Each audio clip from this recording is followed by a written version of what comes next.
children, today we will discuss now the features of federalism. Before understanding the features, I will just recapitulate the previous topic where we have discussed about two type of government, that is federal and unitary, and we have tried to understand both the examples of the government through Belgium and Sri Lanka. We have seen how Belgium shifted from a unitary, that is one level of government, to a federal form of government, two or more levels of government. Same like Sri Lanka, where they followed the policy of majoritarianism and disregarded the wishes of the Tamils.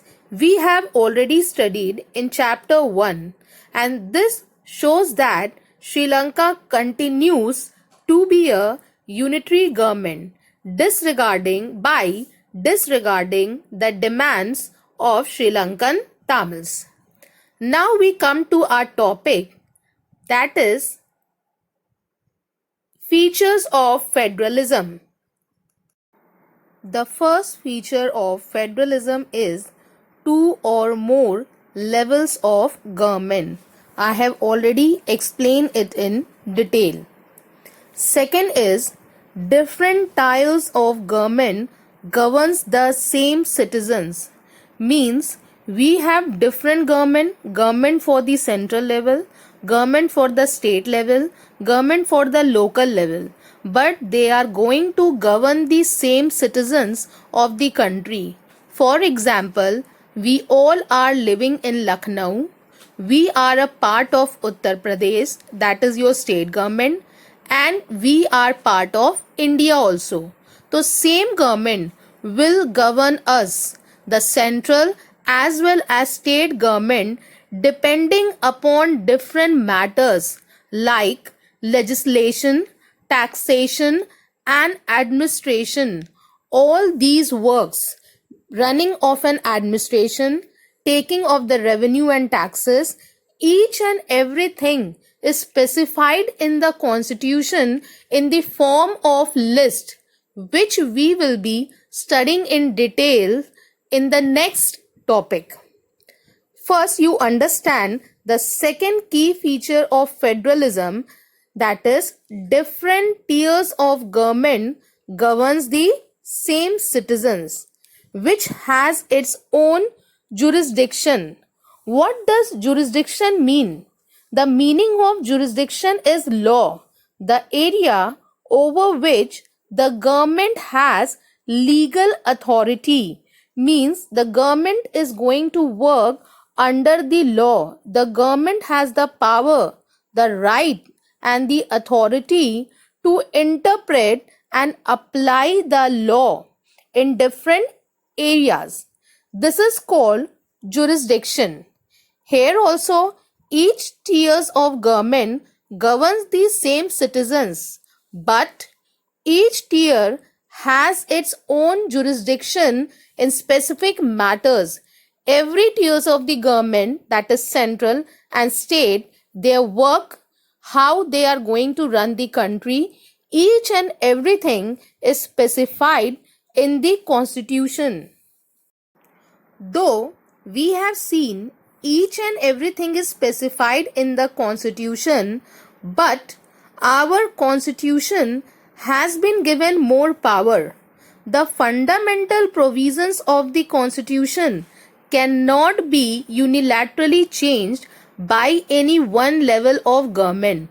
As we have studied that we have central government as the head of the government, so that each and every power is being specified, but for changing any power, any law in the constitution, the power is in the hand of our constitution.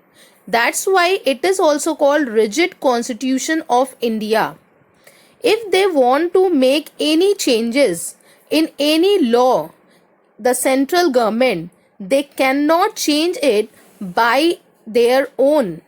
The fundamental provisions of the constitution are very rigid. For any changes, they need the concern of both the levels of government, there is a proper procedure for making any changes in the constitution. So now we come to the fifth key feature of democracy. First was two or more levels of government. Second, different tiers of government governs the same citizen. Then third, each tiers of government has its own jurisdiction. You can use your PDF for finding the meaning of jurisdiction, which I have already explained. The jurisdiction of each tier is specified in the constitution. As I told you, our constitution is very rigid because the changes cannot be done by any one government. It needs the concern of both the government. Not only this, even the source of revenue of each level of government is specified in the Indian Constitution, which is being specified in the form of list. Whatever the taxes the government collect from us, each and every taxes, who is going to collect, how those taxes are to be used, each and everything is specified in the constitution. That we will study in detail in the next videos. Now, the last key feature of federalism is the dual objective. The federalism system has dual objectives. What are the objectives? To safeguard and promote unity of the country. As we all know, India is a diverse country with diversity of culture, religion and language. It is the work of the federal form of government to accommodate these regional diversity and to promote unity in the country. Therefore, two aspects are crucial for the institutions and practice of federalism.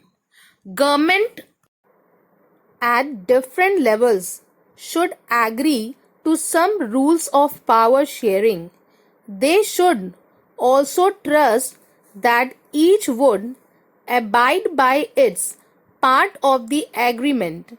An ideal federal system has both these aspects, that is, mutual trust and agreement to live together. That's why India has adopted federal form of government due to its diversity, so that we all can live happily with this diversity. We will discuss two federations in the next slide.